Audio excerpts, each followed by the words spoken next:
It's 4:30 on a Monday, and on WKYT this morning, a Madison County man jumped from his upstairs window to escape the flames that were consuming his home. We'll have more details for you coming up on WKYT. She's still in recovery. We'll hear from the dad of baby Kylie Jo, who police say was abused by her babysitter. And an underwater search crew thinks they know where to find a man who went missing 4 years ago in a Kentucky lake. What's changed in their investigation? It's ahead on WKYT.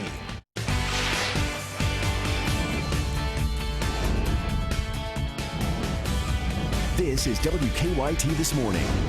Good morning, April 25th, Monday morning. I'm Bill Bryant. I'm Michelle Chamberlain. What a beautiful weekend it was. It absolutely was, no doubt about it. Wonderful April that we've been having. And of course, the Kentucky Derby season really underway now. Right. Thunder over Louisville was this weekend, a lot going on. Let's check in with meteorologist Micah Harris. Good morning. Hey, good morning, guys. Yeah, it was an awesome weekend. And look, we're going to do it all over again today, a little bit warmer today, mainly dry conditions, nothing developing outside right now, and I don't expect much later on today. It's about the temperatures. We're in the 50s and 60s this morning, 61 now in Richmond. Jackson coming in at 62 degrees, and by the afternoon we're at 80 degrees. Mainly dry today. When I say mainly dry, that means we could see a stray shower, but for the most part, virtually all of us will be dry. Now I'm going to be talking about these storms developing midweek coming up in just about 10 minutes. Hey, we'll see you then. Thank you. He went missing nearly 4 years ago in Laurel County, and now Louisiana search crew thinks they can find him. And we're talking about Clarence Holmes, who disappeared on Laurel Lake in 2012. He was helping others during a storm that suddenly blew in. Since then, the Southeast Louisiana underwater search team has looked for him several times. But this week, they are returning to the lake with some new information. WKYT's Caitlin Sentner shows us images that the search team thinks will help them lead to Holmes. It's been a massive search with multiple go-arounds and still no sign of Clarence Holmes. We need to find this man. We need to get him home to his family, and, we're running out of options now. It was back in July of 2012 that Clarence Holmes disappeared during a storm at Laurel Lake. The 32-year-old was boating in the Marshes Branch area when family says he was trying to help others tie up their boats and disappeared.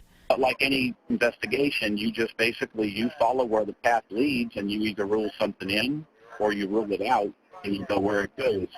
The Southeast Louisiana Underwater Search and Recovery did multiple dives back in 2014. According to Mark Michaud, cadaver dogs alerted human remains. So that was good for us. It was in the area where his boat was found, within half a mile or so. So we started diving and just doing a systematic grid of the whole area up to about 130 feet deep. After searching through the underwater forest, nothing promising showed, but Michaud has a new lead. Sonar pictures show a tree he says could hold the weight of a human body. When you're looking at it at two angles, it's not as likely that it's going to be something that isn't there. And that's what we're hoping on. If I didn't think that we had something to go look at, of course we wouldn't return. But we are returning because I feel pretty good about this. Despite the deep waters and wind conditions, Michaud is hopeful. Holmes' father, Arnold, will be his captain this week during the search. If we find that this isn't anything and we have nowhere else to go, they're still going to keep searching. They're going to keep trying to do what they can and until they can find Clarence, because, it's just that important. It's their child, it's their son, grown up or not. Mark Michaud says they'll use ROV equipment during the dives this week. He says it could take days. At the live desk, Caitlin Sentner, WKYT. And the team will start their search tomorrow. Police are looking for the man who robbed a Lexington gas station last night. Police say a man walked into the Marathon on South Broadway, fired a shot, and demanded cash. He did get away with some money. Officers believe he ran down Gibson Avenue. They were not able to catch him. We threw up a perimeter pretty fast. Generally, I had officers at 4 points around here my sergeant set up. We called out our K-9, but due to the foot traffic in the area, we decided to go ahead and break perimeter before K-9 got on scene. Now, police say there were 5 customers inside the gas station during that robbery. No one was hurt, but investigators say the man could face wanton endangerment charges. Now, police in southeastern Kentucky are trying to track down an inmate on the run. Hazard police say 27-year-old Samantha Campbell escaped from the Kentucky River Regional Jail yesterday morning. They say she was taking garbage outside when she ran into the Walmart parking lot and got into a silver Pontiac G6 with a black front bumper. Now, police believe Campbell is wearing white shorts and a white T-shirt, and she was last seen in the Lost Creek area. Lexington firefighters are trying to figure out the cause of a late-night fire that destroyed a home in Lexington. Fire started at a home on Greenway Court in Masterson Station. We're told that everyone inside got out safely. Police say the people who live there had to find another place to stay overnight. One firefighter did go to the hospital for smoke inhalation, but he is expected to be okay. And firefighters in Madison County say a man jumped from his second-story window to escape the flames that were tearing through his Richmond home. They say a home on Sycamore in Richmond caught fire yesterday afternoon. Firefighters say they were only able to save the garage and the things inside of it. A neighbor said he saw the flames and banged on the man's door to get him out. It scared us, obviously, but the guy was able to get out, obviously. He was taking a nap, he said. He woke up to the smoke, got up and was able to get out. He was able to get one of the dogs out as well. Neighbors say 2 dogs died in the fire. Crews are still trying to pinpoint the cause. And firefighters are trying to figure out what caused a fire that destroyed an old Harlan County building. The fire started around 7 o'clock Saturday evening at the old George's Department Store building on Main Street in Harlan. Firefighters were out there for nearly 12 hours.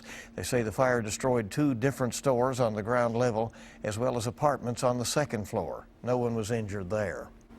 A Jessamine County baby, Kylie Jo, is on the road to recovery weeks after police say her babysitter abused her. Nicholasville police have charged Erin Thompson with criminal abuse. And while her case plays out in the courtroom, the community is finding ways to help the family with medical expenses. WKYT's Hillary Thornton talked to Kylie Jo's father. Dozens spent Sunday enjoying the weather in Nicholasville with a motorcycle ride, some good food and live music, all to help out a family that has been living a nightmare. When we heard what happened, we were most devastated. We could not believe what happened. 4-month-old Kylie Jo left with serious injuries, including a skull fracture, brain damage, and broken ribs. After earlier this month, police say her babysitter, Erin Thompson, abused the young child. We were all on the phones wanting to come together and do something for this family. Knowing they had to help in some way, friends and family organizing Sunday's event at Mama's Last Chance Saloon. Among the caravan of bikers, to the surprise of many there, when they showed up, everybody was just kind of speechless. Were Kylie Jo's parents. It's amazing, really. You don't understand until something like this happens, but we've got a lot of support and a lot of people praying for our little girl, and it's overwhelming. Joe Sizemore says while riding in the benefit for his daughter, he could not help but be overwhelmed when looking back at all of those riding in support and knowing how far his little girl has come. Unbelievable, unbelievable. She's, come from, we didn't think she was going to make it, to now it's looking really good. We got a long road to go, but she's fighting every day. In Nicholasville, Hillary Thornton, WKYT. Now, the case against Erin Thompson is now with the grand jury. Lexington Center security got a chance to use their new stand-up metal detectors last night. About 8,500 fans packed Rupp Arena for the James Taylor concert. The center used 14 detectors at last night's event. The big test will be tomorrow's Pearl Jam concert. More than double Sunday's crowd is expected to attend tomorrow's concert. The center will be using 3 entrances for the Pearl Jam concert, and there will be metal detectors at all 3 of them. So I'll have more units on south, more units on north, but also the entrance on the west side of the building, or some refer to it as the student entrance. That entrance will be open as well. So again, where you park, where you arrive, there should be an entrance closest to you. The most important thing I reiterate, though, is plan ahead and arrive early. The Lexington Center bought a total of 30 metal detectors. And a staple to Rupp Arena will soon come down. Our partners at the Herald Leader reporting that Big Bertha, that huge sound system right in the middle of Rupp, will be used for the last time at UK's graduation on May 8th. On May 9th, the system will come down, and Rupp Arena will prepare for the installation of a new scoreboard, and it will also include a new sound system. It will be in use for the start of the UK 2017-2018 basketball season. The whole system is part of a $15 million technology upgrade at Rupp. Wonder what they're going to name that system. Oh, I don't know. It'll probably get a nickname though, Yes. because Bertha was always right down there, right on the, right in the middle of the court, basically. Yeah, it'll be sad to see her come down. It will. Time this morning is 4:40. It is 20 before 5 on WKYT this morning. We're just getting started on your Monday. Taking the time to sit down and enjoy a meal together as a family is about more than just eating. Dinner time is often the only chance some families have to bring everyone together, even during everyone's busy schedules. Moms Every Day will have some tips to help start a family dinner routine when we return on WKYT this morning. It's about the temperatures for today, but then as we slide throughout your work week, we're talking about very rainy conditions. I'm going to show you that in your forecast coming up next. Now, your hour-by-hour forecast with meteorologist Micah Harris. Temperatures this morning feel pretty good as you step out the door. We're in the 50s and even a few 60s outside early this morning. Some milky clouds out and about, no rain chance as we drive through the day. I say no rain chance. No rain chance this morning, afternoon. We can't rule out a slight chance at a shower or pop-up thunderstorm. Other than that, we stay dry. It's 61 degrees right now in Richmond, 54 in Danville. Look at Somerset coming in Pulaski County and the lower 50s. We drive through your day. We'll be at 80 degrees later on this afternoon. Mixture of sun and clouds. One of those clouds could put off a shower or thunderstorm. For the most part, we stay dry. We take that off into the evening, overnight, and into tomorrow morning. Is tomorrow morning and this morning pretty much the same. Same feel, same look, same everything. Nice work week start. But that warm air, it really stays put. I mean, it does not move anytime soon. We're talking upper 70s, lower 80s the next several days. And storms will be on the horizon. We're talking Wednesday and Thursday being your best bet at seeing some storms move on in. Some of those could be strong, potentially a severe threat. None of this, and I mean none of this, is a big severe threat. So if it is, it's going to be on the lower end of things. Let's talk about your 7-day forecast real quick. We're at a 20% chance of rain today. Obviously, most of us stay dry. Then we head toward Tuesday, 40% chance where most of us are dry, but we still can't rule out that rain chance as it slides on through, especially late in the day. And then Wednesday and Thursday is when we'll start to see those storms move on in. And those 2 days are probably the days that will be the wettest days in the forecast. And so as you're heading out and about trying to make plans throughout the work week, trying to go to these ball games and whatnot or practices, Wednesday and Thursday look pretty wet. Friday, Saturday actually dry some things out for the most part, and then we bring rain back in the forecast on Sunday. It looks like a pretty rainy week in store, but we need the rain. We still need it. We're in a deficit, so we'll take it when we can get it. Always have to remind ourselves of that, Yes. don't we? Yeah, absolutely. The sunshine is easy to get used That's to. true. Micah, thank you so much. 4:45 is our time this morning. Sitting down to family dinner is a great way to keep and build strong family ties. Moms Every Day has tips for making dinner time a good family bonding opportunity that can be squeezed into a busy schedule. Hi, this is Karen Newbirth with your Boys Town Teachable Moment. As one of the largest national child care organizations, we want to help you be a better parent. Parenting is so busy, but there's one thing that you should not overlook with your family, and that's mealtime. Sitting down as a family to eat together helps make a strong family bond, and parents should start that routine early. Here is some advice on bringing your family to the table. As a family, discuss priorities and make family meals one of them. Create a large color-coded family calendar that includes a scheduled mealtime between band practice and soccer. Make the most of the 10 minutes that you do have for dinner by asking poignant questions that trigger conversations instead of one-word answers. Create a family rule that cell phones, tablets, and the television must be turned off and cannot be brought to the dinner table. Get kids engaged through meal participation. Kids are more likely to be excited to sit down for a meal they helped create. Allow them to help at the grocery store, create the menu, or stir ingredients. And finally, find a different time if supper won't fit in the schedule. Have a snack together before bedtime, or eat breakfast together in the morning and take a few minutes to talk without any distractions.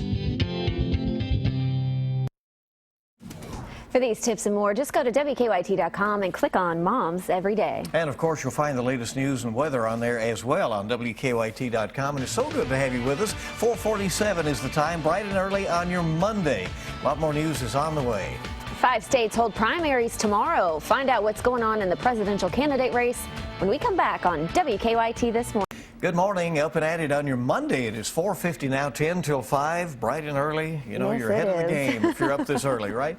5 state primaries will be happening tomorrow. And the top two candidates for president are separating themselves from the pack. Brian Webb has more. Some people waited 7 hours Sunday to hear Donald Trump speak in Hagerstown, Maryland, after his campaign promised he would act more presidential. It's so much easier to be presidential because I don't have to use any energy. You know, I can just walk out.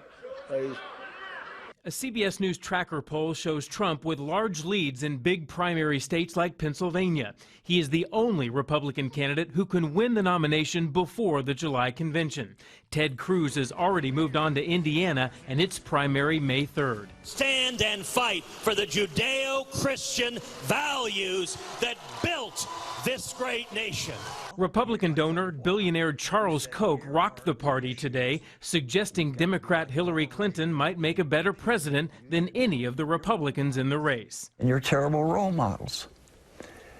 So I don't know how we could support them. But we have to do something more. Clinton stopped off at Baptist churches in Philadelphia Sunday morning, well on her way to the Democratic nomination.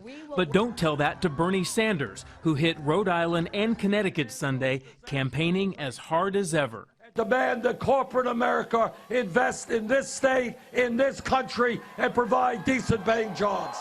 John Kasich made the rounds on Sunday morning talk shows, saying he's looking at possible running mates, even though he is in a distant third place. Brian Webb for CBS News, New York.